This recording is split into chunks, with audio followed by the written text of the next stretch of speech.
Hello everyone, আসসালামু আলাইকুম। আজ রান্না করে দেখাবো সহজ পদ্ধতিতে ভুঁড়ি ভুনা বা বট ভুনার একটি রেসিপি। অনেকে আছেন যারা ভুঁড়ি পছন্দ করেন না, তাদের জন্য যদি পারফেক্টলি ভুঁড়ি ভুনা করা হয় তাহলে কিন্তু তারা অবশ্যই খেতে পছন্দ করবে। আমি ভুঁড়িগুলো এভাবে লবণ হলুদ দিয়ে প্রথমে সিদ্ধ করে নিয়েছি। এখন একটি প্যানে পর্যাপ্ত পরিমাণ তেল গরম করে প্রথমে অ্যাড করেছি আস্ত কিছু গরম মশলা। দেন এখানে আমি পেঁয়াজ কুচি দিয়েছি।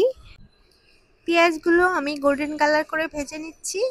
কিছুটা পেঁয়াজ আমি উঠিয়ে রাখবো বেরেস্তা করে, এগুলো আমি পরবর্তীতে ইউজ করব।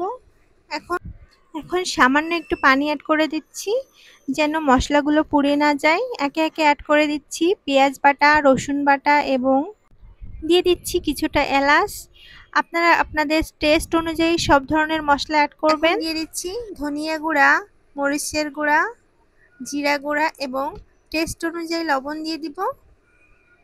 সবগুলো মশলা খুব ভালোভাবে মিক্সড করে নিব, এভাবে নেড়ে চেড়ে। এখন ঢাকনা দিয়ে মশলাগুলো একটু কষিয়ে নিব। আপনার মশলা কষানোটা যতটা ভালো হবে আপনার রান্নার স্বাদটাও কিন্তু ততটাই ভালো হবে। ঢাকনাটা উঠিয়ে নিব। এখন অ্যাড করে দিব নারকেলের দুধ। এ পর্যায়ে অ্যাড করে দিচ্ছি ভুঁড়িগুলো আমি আগে থেকে লবণ হলুদ দিয়ে সিদ্ধ করে রেখেছিলাম। দেন আমি ছোট ছোট টুকরো করে নিয়েছি। এখন দিয়ে দিয়েছি ভুঁড়ি, ভালোভাবে নেড়েচেড়ে মিশিয়ে নিচ্ছি। এ পর্যায়ে আবারও ঢাকনা দিয়ে রান্না করে নিব কিছুক্ষণ।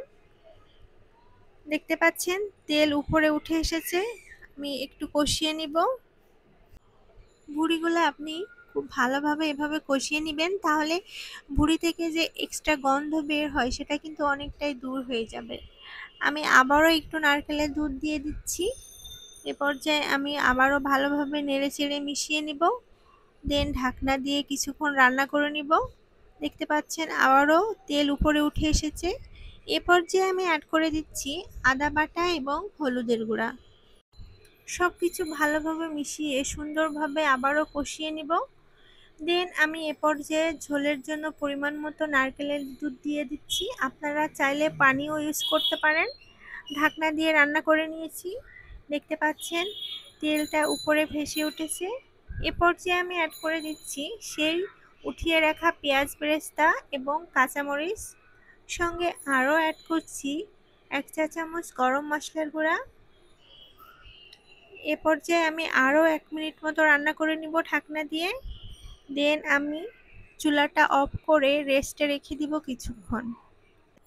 এখন আমি সার্ভ করে নিচ্ছি। দেখতে পাচ্ছেন দেখতে কতটা লোভনীয় হয়েছে, খেতেও অনেক বেশি টেস্টি হয়েছিল। রেসিপিটা ভালো লাগলে সবাই লাইক কমেন্ট শেয়ার করে পাশেই থাকবেন।